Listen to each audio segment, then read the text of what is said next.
I thought the former finance minister would cheer and congratulate the present finance minister for having created a record of presenting 8 consecutive budgets, surpassing that of C.D. Deshmukh. The House takes note of it. It's a history information. Rest of the issues for the two sides to deal. I call upon Dr. Dinesh Sharma. Sir, your time is 25 minutes. श्रीमान माननीय हमारे नेता के द्वारा मुझे 35 का अनुमति मिली थी। How much time? 35. It stands revised. Dr. Dinesh Sharma, 35 minutes. हमारी सभापति महोदय, ये मेरा सौभाग्य है कि मुझे केंद्रीय बजट पर 2025-26 पर बोलने का अवसर आपने मुझे दिया। आपका धन्यवाद। और वास्तव में ये ऐतिहासिक अवसर है जब हमारी सम्मानित वित्त मंत्री के द्वारा लगातार ये मोदी 3 जो तीसरी बार एनडीए की सरकार है, उसमें 8वीं बार उन्होंने बजट को प्रस्तुतिकरण किया है। इस पूर्णकालिक केंद्रीय बजट की प्रमुख विशेषताओं को मैं सदन के सम्मुख रखना चाहता हूं। मानवर ये एक राजनीतिक अर्थव्यवस्था की आवश्यकताओं की संपूर्ति करने वाला ये एक असाधारण रूप से सफल बजट है। और मैं इसलिए नहीं कह रहा हूं, इसने विभिन्न वर्गों को जहां छुआ है, वहां निम्न स्तर पर जो कम आय वाले लोग थे उनकी आय का सृजन करना, उनकी आय में समृद्धि करना, ये भी इस बजट का उद्देश्य रहा है। माननीय अध्यक्ष महोदय, इसमें आवास, शहरी मामले, नवाचार, अनुसंधान एवं विकास, महिला सशक्तिकरण, जनजातीय सशक्तिकरण के क्षेत्र में बहुत सारे क्रांतिकारी परिवर्तन किए गए हैं। और मैं जानता हूं कि बजट के प्रस्तुतिकरण, हालांकि ये बजट की व्यवस्था तो पहले तो 1997 तक शाम को 5 बजे होती थी, क्योंकि अंग्रेजों का जो उस समय होता था वो 11 बजे होता था। अब इसकी प्रस्तुति दिन में होती है, यानी भारतीय व्यवस्था के अनुसार जो इसका प्रतिपादन होता है। मैं माननीय जो वित्त मंत्री जी हैं उनको वित्तीय अनुशासन को बनाए रखने के लिए बधाई देता हूं। और बधाई इसलिए भी देता हूं कि जो हमारी लक्ष्य है 5वीं अर्थव्यवस्था की तरफ बढ़ना, निश्चित रूप में जिस प्रकार से राजकोषीय घाटे को कम किया गया है, जिस प्रकार से हमारी जो विकास की दर है वो स्थिर रूप में लगातार बढ़ रही है, हम 2026 तक चौथी अर्थव्यवस्था के रूप में पूरे विश्व के पटल पर आएंगे। और हमारा ये कहना है कि जो $5 ट्रिलियन की इकोनॉमी की तरफ जो हमारे इस बजट में तमाम प्रावधान किए गए हैं, निश्चित रूप में ये 2047 में विकसित भारत की परिकल्पना का एक रोड मैप के रूप में ये प्रस्तुत हुआ है। और ये सही है कि ये अंतर्राष्ट्रीय मुद्रा कोष के द्वारा भी इसकी प्रशंसा की गई है और उन्होंने भारतीय अर्थव्यवस्था को वैश्विक मंदी के बीच एक उज्जवल स्थान दिया है और इसे विकास का केंद्र बनाया है। और जो हमारी मजबूत नीतियों और दूरदर्शी सोच के कारण ही संभव हो पाया है। मानवर मैं जानता हूं, अभी हालांकि हमारे पूर्व वित्त मंत्री महोदय समोता चले गए हैं, उन्होंने बड़ी अच्छी तरीके से विश्लेषण किया है। आज एक विडंबना है मानवर कि भारत में और खासतौर से राजनीति में दो चीजें बहुत तेजी के साथ समाप्त हो रही हैं। एक है व्यक्ति का भरोसा और दूसरा है कांग्रेस पार्टी। ये दोनों बहुत तेजी से समाप्ति की तरफ बढ़ रहे हैं। मैंने इसको ऐसे नहीं कहा, जिन नीतियों के कारण उन्होंने अभी तक जिन बजट का वो विश्लेषण कर रहे थे, कभी गरीब को नहीं छुआ, कभी मध्यम वर्ग को नहीं छुआ। मैंने तो तमाम विपक्षी नेताओं के बयान उस समय पढ़े थे जब वो कह रहे थे कि जो मध्यम वर्ग के लिए आप जो 7 लाख की जो सीमा है उसको 10 लाख तक करिए। प्रधानमंत्री जी ने के मार्गदर्शन पे हमारी वित्त मंत्री जी ने उसको 12% तक का कर दिया, 12 लाख तक का कर दिया। जो 7 लाख करना था उसको 12 लाख तक की छूट दे दिया। यही अद्भुत समायोजन है और नेक नियति के कारण जिस प्रकार से अर्थ संतुलन बना है आज के भारत के हमारे इस आर्थिक व्यवस्था में, मैं यही कहूँगा कि आज मैं कांग्रेस के लिए कभी कभी हंसी में कहता हूँ कि खुद चिराग बन के जो वक्त के अंधेरे में, खुद चिराग बन के जलो वक्त के अंधेरे में, मांगी हुई रोशनी से कभी उजाले नहीं होते। आज वो राष्ट्रीय पार्टी आज छोटे छोटे दलों पर, छोटी छोटी नीतियों पर, आज तमाम विघटनकारी मंतव्यों पर अपनी नीतियों को उद्घाटित करती है। मैं तो आदरणीय खड़गे जी चले गए, हमारे वरिष्ठ नेता हैं, और आदरणीय सोनिया जी का उद्बोधन आज हम लोगों ने सुना है। मैं तो नहीं कहूँगा कि मैं आपको बधाई देना चाहता हूँ और कोटिसा बधाई देना चाहता हूँ। आपका जो प्रदर्शन लगातार है, आपने कम से कम दिल्ली की विधानसभा चुनाव में 3 सीटों पर अपनी जमानत बचाई है, इसके लिए मैं आपको बधाई देना चाहता हूँ। आप जो है आप कहते रह गए, आप बदनाम करते रह गए संविधान खतरे में है, आप बदनाम करते रह गए कि आरक्षण समाप्त हो रहा है, और जनता ने आपकी जो बदनीयति थी उसको पहचाना। हरियाणा आया, महाराष्ट्र आया, दिल्ली आया और आगे की तैयारी प्रारंभ है। और इसलिए मैं आप सबसे कहना चाहता हूं कि आज जो हमारे मित्र हैं उनसे मैं कहूंगा कि आपकी समस्या के 2 कारण हैं। एक कारण तो यह है कि बिना सोचे कार्य करना, जो मन में आया कर डाला, और दूसरा है बिना कार्य किए सोचते रहना। आपने जो किया नहीं उसके लिए भी आप सोचते रहते हो। आदरणीय चिदंबरम साहब ने अभी अपने उद्बोधन में कहा कि मनमोहन सिंह जी को भारत रत्न देना चाहिए। आपने क्या दिया उनको? अगर 80 के दशक की बात की जाए, जब वो एक पद पर थे, संवैधानिक पद पे थे, वित्त मंत्री नहीं थे, योजना आयोग के संभवतः उपाध्यक्ष थे, उन्होंने यही जो बजट के बारे में वो कह रहे थे कि ग्रामीण में आपने क्या किया, ग्रामीण में ही तो ग्रामीण अर्थव्यवस्था के उन्नयन के लिए माननीय प्रधानमंत्री जी के मार्गदर्शन पे जो सीतारमण जी ने किया अभूतपूर्व है। और मैं इसलिए कह रहा हूं कि उस समय यही बात मनमोहन सिंह जी ने कही थी। आदरणीय राजीव गांधी जी प्रधानमंत्री हुआ करते थे और उन्होंने उस समय क्या कहा था, मनमोहन सिंह जी का अपमान करते हुए कि ये जोकरों का समूह है। उस समय मनमोहन सिंह जी जोकरों का समूह दिखाई पड़े थे, जब उनका विधेयक को एक बड़े नेता कांग्रेस के फाड़ रहे थे और वो यूजलेस दिख रहे थे। आदरणीय प्रधानमंत्री जी, कौन नेता तो आप जानते ही हैं जो जाड़े में भी गर्मी का एहसास करते हैं। मैं यही कह सकता हूं कि आज बदले हुए समय में जब सरकार काम कर रही है तो सरकार के काम के समय आज उनको ये कहा जाता है कि आपने ये वादा पूरा नहीं किया, वो नहीं किया। अगर वादा नहीं पूरा किया तुम सत्ता में कैसे आए, कैसे हमने जीता? मैं तो कहूंगा कि हर वादा दिल से निभाते हैं हम, तभी तो जनता के मन में भाते हैं हम लगातार जीत रहे हैं, अब लगातार हार रहे हैं। और आज इसका अगर विश्लेषण किया जाए तो जहां हमने वित्तीय अनुशासन को बनाया है, वहीं जो FRBM है, जो बजट प्रबंधन अधिनियम है, उसके द्वारा जो निर्धारित लक्ष्यों के प्राप्ति के लिए जो राजकोषीय घाटे को लगातार कम करने का जो संकल्प हमने लिया था, वो आज हमारी सरकार ने बखूबी इसको प्रस्तुत किया है। अगर आप बजट का अवलोकन करें, उसका विश्लेषण करें, तो अद्भुत चीज दिखाई पड़ती है कि जो वर्ष 2023 का जो फाइनेंशियल ईयर था, उसमें हमारा राजकोषीय घाटा था 4%। जो वर्ष 2025 का था हमारा फाइनेंशियल ईयर, जो रिवाइज एस्टिमेट हुआ, वो था 1.9%।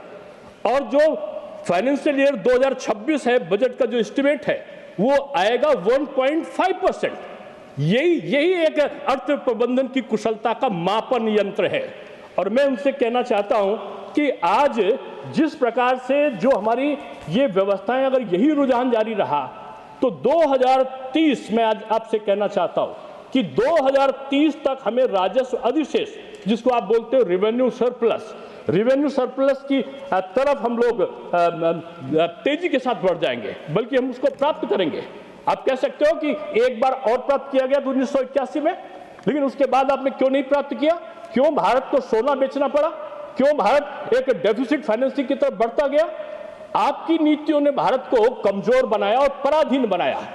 और वही कारण था कि आपने सड़ा हुआ लाल रंग का गेहूं आप अमेरिका से मंगाते थे, यहां पर राशन कार्ड लेके लोग लाइन लगाते थे, लाठी चार्ज होता था और बामुश्किल से वो थोड़ा सा राशन मिलता। आज यही आर्थिक नीतियों के कारण आज कुछ कुछ प्रदेशों में तो 10 किलो राशन मुफ्त मिल रहा है, कहीं 5 किलो राशन मुफ्त में मिल रहा है। यही अर्थ प्रबंधन का एक सारांश है जिसको समझने की जरूरत थी। और मैं ये कहना चाहता हूं कि आज माननीय जो हमारे वित्त मंत्री महोदय हैं उनको मैं धन्यवाद देता हूं। हालांकि आदरणीय खड़गे साहब बड़े सम्मान से उनको कई बार, मैं तो ये नहीं मानता कि भूल से कहा उन्होंने माता जी कह के शब्दों का प्रयोग करते हैं। हो सकता है आदर मन में भाव रहा हो, लेकिन मां क्या है? मां तो वो है जो घर में सभी बच्चों का ख्याल रखती है, जो कमजोर है उसकी भी संपूर्ति करती है इच्छाओं की, जो सबल है उसको भी प्यार करती है और पूरे परिवार का संचालन मां करती है। और आज अगर इस बजट को देखें तो आदरणीय वित्त मंत्री महोदया ने जहां ग्रामीण अर्थव्यवस्था के उन्नयन के लिए काम किया है, वहीं शहरी इंफ्रास्ट्रक्चर को भी किया है, तो वहीं पर बच्चों की शिक्षा के लिए और शिक्षा के क्षेत्र में एक क्रांतिकारी परिवर्तन के लिए बजट का अवलोकन है। तो आईआईटी और आईआईएम के लिए भी यहाँ कुछ न कुछ प्रावधान इसमें दिए गए हैं।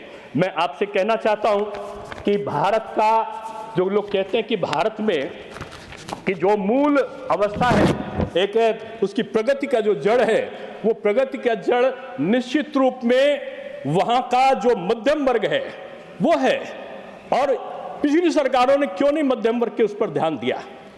आज इस बजट का जो मूल तत्व समाहित है, मैं समझता हूं उसने आज तक के इसके पहले कभी भी किसी ने इसके बारे में नहीं सोचा कि हम मध्यम श्रेणी को जितनी इनकम नहीं होती उससे ज्यादा, कभी कभी तो 30% तक का उनको अपनी आय में देना पड़ता था, उसके बारे में नहीं सोचा था।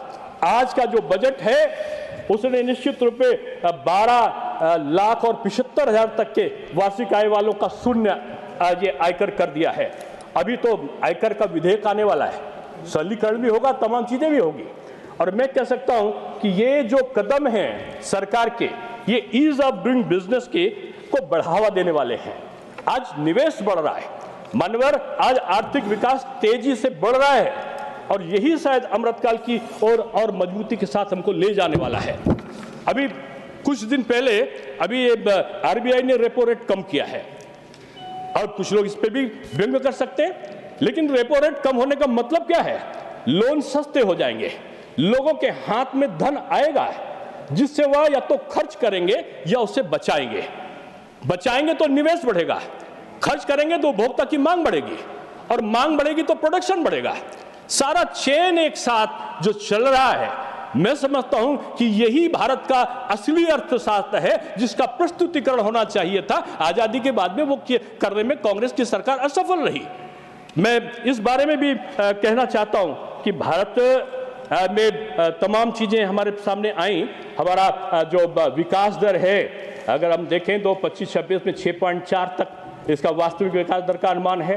पूंजीगत व्यय को 8.2% तक की बढ़ाने का जो अनुमान है, वो भी मैं समझता हूं कि हमारे अर्थव्यवस्था का एक दो पहलू बनकर सामने आता है कि जो हमारे देश को उन्नति की ओर ले जाएगा। मान्यवर, हर क्षेत्र में काम हुआ है। अभी आवास के बारे में टिप्पणी हो रही थी। आवास, प्रधानमंत्री जी ने तो महिलाओं के नाम पर आवास का आवंटन किया है।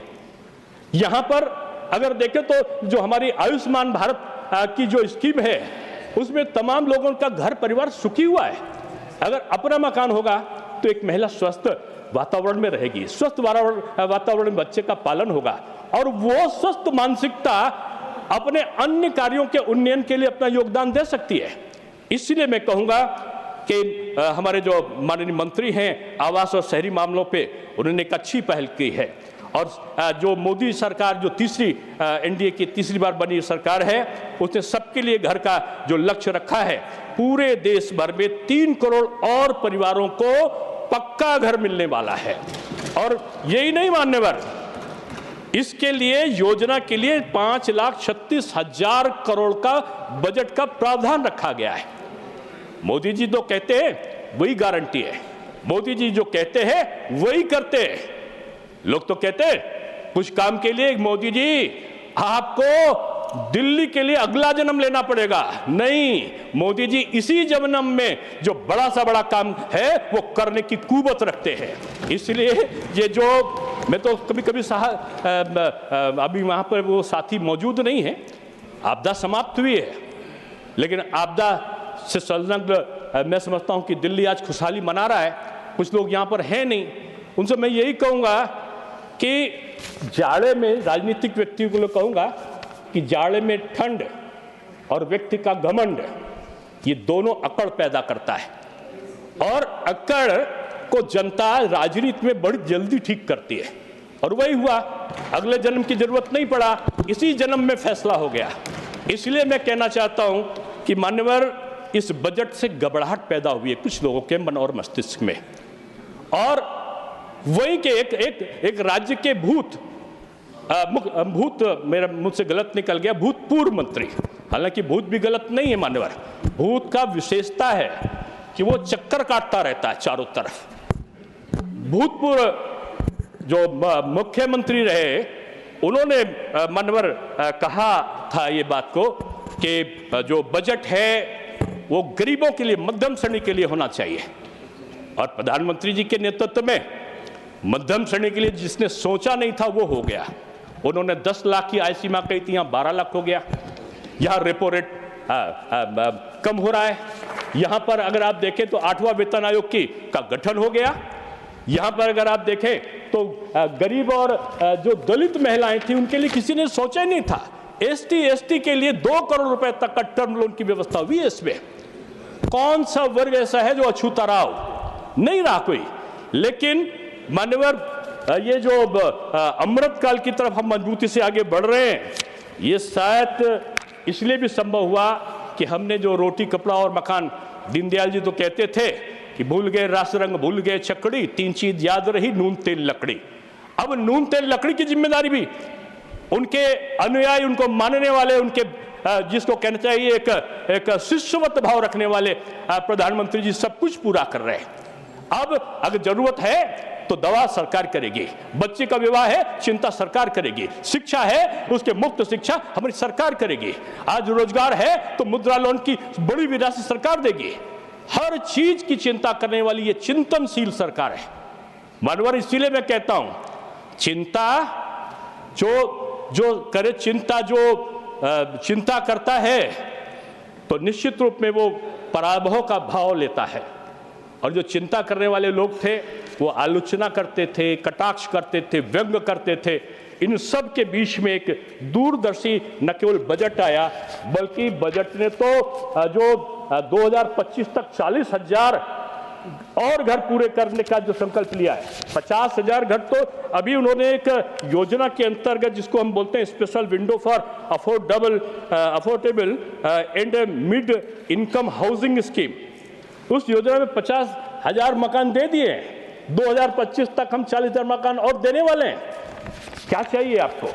मैं समझता हूं कि अगर मैं तो वैसे कोई कवि नहीं हूं, काव्य का रचनाकार नहीं, श्रोता हूं, श्रवण करता हूं, और श्रवण करता है मुझे कुछ बातें याद आती। एक छत तो हर सिर का अधिकार है, एक छत तो हर सिर का अधिकार है, भारत के घरों में पलता विकास का आधार है। दीवारें नहीं, ये हर बच्चे की मुस्कान है, हर घर में बसता भारत का सम्मान है। और ये जो भारत का सम्मान है, इस सम्मान के उन्नयन के लिए हमारी सरकार ने काम किया है। और मान्यवर, मैं यही कह सकता हूं कि आज चारों तरफ जो हमारे गरीबों के लिए कार्य किए जा रहे हैं, उसमें मैं यही कहूंगा कि जो अज्ञात को खोजने का साहस रखते हैं, वही विकास की नई दिशा भी गढ़ते हैं। आज तमाम जगह पर जो नहीं हो रहा था उसको भी खोज के सरकार ने पूरा किया है। अभी 3 दिन पहले तो मैं सुभाष चंद्र बोस जी के ड्राइवर कमरुद्दीन साहब का एक चित्र देख रहा था उस पे समाचार पत्रों में। कमरुद्दीन साहब सुभाष चंद्र बोस जी के ड्राइवर रहा करते थे, और वो एक बेदहाली के वातावरण में अपना जीवन यापन कर रहे थे। प्रधानमंत्री जी ने खोजा, और न केवल खोजा, उनकी सारी आवश्यकताओं को पूरा करने का वो किया, और प्रधानमंत्री चरण छूते हुए कमरुद्दीन जी के दिखाई पड़े। यही भारत है, जो वाल्मीकियों के कुंभ मेले में सफाई कर्मियों का पैर धोता हुआ जहां देश का प्रधानमंत्री दिखाई पड़े, यही भारत का प्रतीक है। और माननीय यही जो विडंबना है विपक्ष के लिए, ये दर्दनाक बनती हुई जा रही है। और वो तरह तरह की बातें, जहां पर जो भारत की जो प्रतीक है, भारत की जो सभ्यता है, जो भारत का एक जो सनातन है, उस पर कभी कभी आघात भी करते हैं और बाद में कभी कभी डुबकी भी लगाते हैं। हमारे उत्तर प्रदेश में तो इतना निर्मल पानी था कुंभ में, यह अलग बात है। हमारे राष्ट्रपति जी ने भी दुख व्यक्त किया कि एक अप्रिय घटना घटी, नहीं घटनी चाहिए थी, सबको दुख हुआ। लेकिन जिस तरह व्यवस्था है आज कि एक जमाने में 4 करोड़ आ रहे थे, तो क्या कारण है कि 2025 में आज 40 करोड़ का आंकड़ा पार कर चुका है, लोग आ रहे हैं। क्यों? क्योंकि व्यवस्था भी अच्छी है और लोगों का जो जाति पाति अलग करो, काटो डांटो बांटो अलग करो, राज करो का जो अभियान था, वो सनातनियों ने एक साथ स्नान होता है। केवट साहब अगर नाव का है तो पंडित जी भी साथ में हाथ मिलाते हुए दिखाई पड़ते हैं। तो दलित समुदाय जाति नहीं कोई पूछता, कोई धर्म नहीं पूछता और साथ में मिलकर ईश्वर की स्तुति में अपने को नतमस्तक करते हैं। यही महाकुंभ का जो जिस्ट है, उस जिस्ट को कोई मर्म को समझ नहीं पाया। लोग गए वहां पर, वीआईपी कल्चर में गए, 100 लोगों की सेना लेकर गए थे, 11 डुबकी लगाई। सम्मानित है, हमारे में सम्मान करता हूं। लेकिन जब दिल्ली में वैसे लोग कहते हैं कुंभ के मेले में बहुत सारे लोग खो जाते हैं, हालांकि कुंभ में खोया पाया का वहां पर वो लगा हुआ है कैंप। लेकिन दिल्ली के चुनाव में, जो दिल्ली का महाकुंभ था चुनाव का, उसमें 2 लड़के उत्तर प्रदेश के खो गए।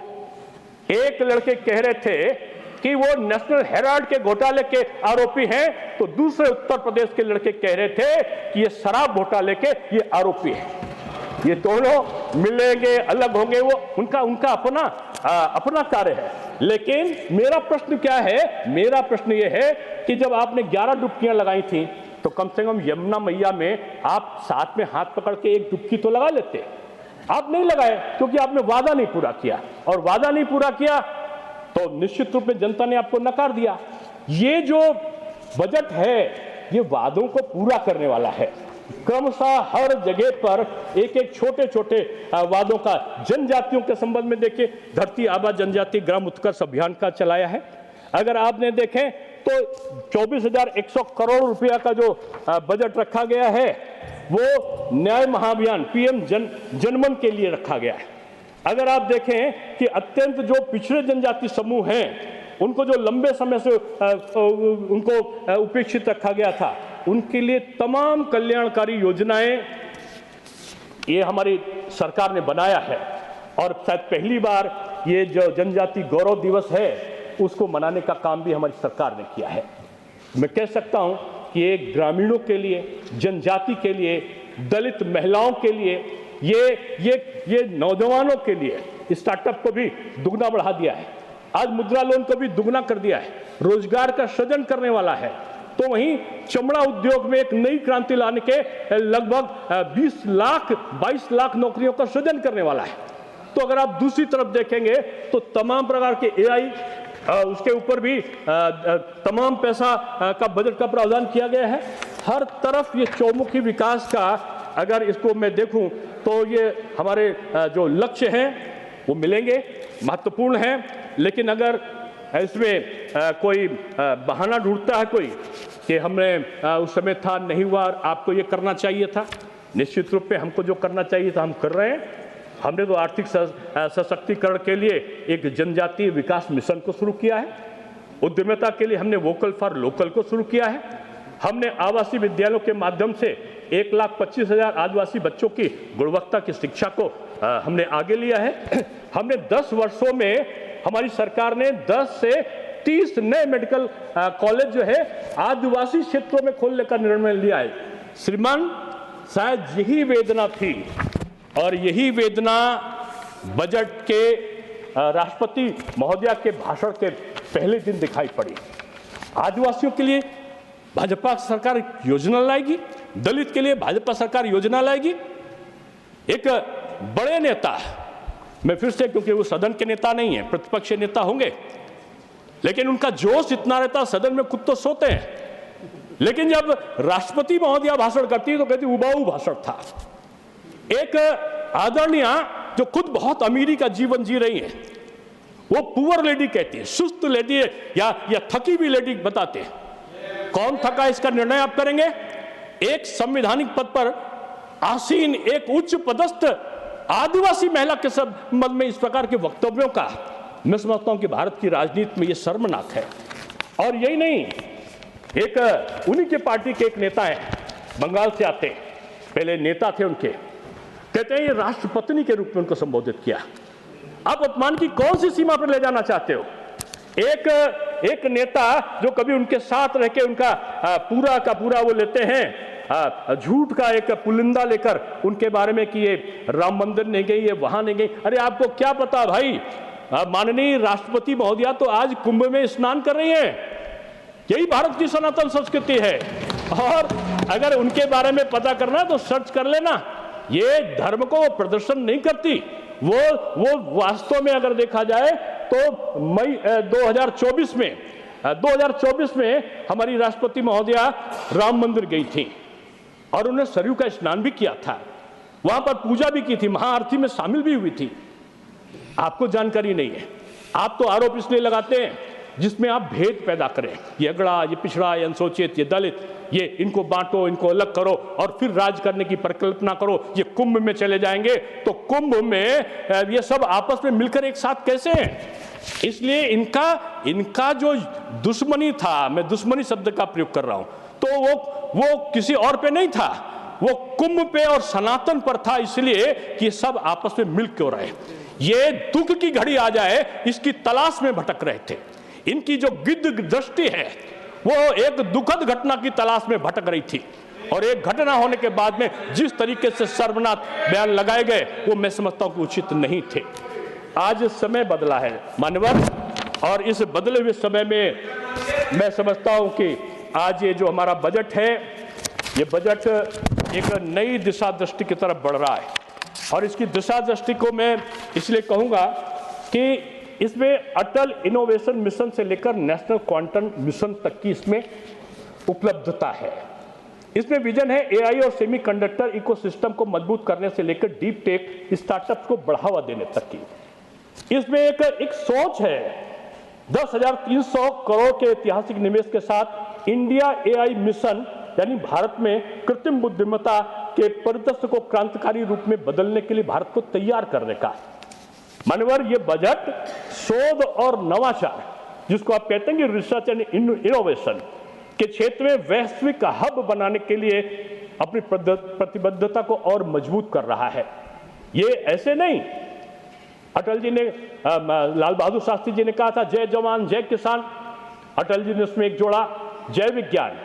आदरणीय प्रधानमंत्री जी ने कहा जय जवान जय किसान जय विज्ञान जय अनुसंधान, और जय अनुसंधान के साथ आज ये तमाम नवाचारों के लिए आज हमारे वित्त मंत्री जी ने तमाम इसमें प्रयोग करने के लिए धन का आवंटन किया है। शायद यही परिणाम था कि जो वैक्सीन का उत्पादन भारत ने स्वयं कर डाला, और वैक्सीन का उत्पादन करने के साथ साथ 120 देशों को भारत ने उसकी संपूर्ति की। अब भारत प्रधानमंत्री जी के नेतृत्व में अब वो याची नहीं है, ये भारत अब दाता बनके 2047 के विकसित भारत की परिकल्पना की तरफ तेज गति से अपनी आर्थिक यात्रा को पूरा कर रहा है। और मान्यवर, मैं कहूंगा कि आज भारत में न्यूक्लियर एनर्जी मिशन की तरफ, स्वच्छ और टिकाऊ ऊर्जा को बढ़ाने की तरफ, और अगर कहा जाए निजी भागीदारी से रिसर्च डेवलपमेंट और इनोवेशन के साथ साथ 20,000 करोड़ के निवेश की तरफ बढ़ रहा है, तो ये अतिशयोक्ति नहीं है। हमारा जो भारत है वो नवाचार अनुसंधान की संस्कृति को आगे बढ़ा रहा है। शायद यही विकसित भारत 2024 की परिकल्पना, 2047 की परिकल्पना है। नारी जीवन हाय तेरी यही कहानी, आंचल में है दूध और आंखों में पानी। हमने बहुत सारी ये कविता की लाइन को समय समय पर प्रयोग किया है, इसका उल्लेख किया है। लेकिन ये क्यों किया? क्योंकि उस समय की व्यवस्था थी, नारी जो आधी आबादी की हकदार थी उसको अधिकार नहीं मिला था। उस नारी के अत्याचारों की बाढ़ थी, शिक्षा नहीं थी, तमाम कुरीतियों की शिकार थी वो। उसके पास में अपने अधिकारों के लिए आगे बढ़ने की कोई उपाय नहीं थे। तमाम रूढ़िवादिता से घिरी हुई वो नारी के बारे में शायद उस समय, आज से 50 साल पहले की ये उक्तियां कि नारी जीवन है तेरी, वो यही कहानी आंचल में है दूध और आंखों में पानी, नहीं। आज के मोदी जी के भारत में, प्रधानमंत्री काल के भारत में अब नारी जीवन है तेरी कहानी नहीं है। अब नारी के जीवन में ना आंसू है न पानी है, नारी के जीवन में उमंग है, उत्साह है, आगे बढ़ने की परिकल्पना है। और यही कारण है कि आज मान्यवर ये बेटी बचाओ बेटी पढ़ाओ योजना, बाल विवाह की मुक्त के भारत अभियान, ये प्रधानमंत्री मातृ वंदना योजना, ये लखपति दीदी योजना, ये नारी शक्ति वंदना अधिनियम, और इनके साथ साथ अगर आप देखो तो 91 लाख से अधिक स्वयं सहायता समूह के माध्यम से 10 करोड़ महिलाओं के सशक्तिकरण का अभियान, और इनके साथ साथ 3 करोड़ लखपति दीदी बनाने का अभियान प्रारंभ हो चुका है। 1 करोड़ और 15 लाख महिलाएं इस मुकाम तक पहुंच चुकी हैं।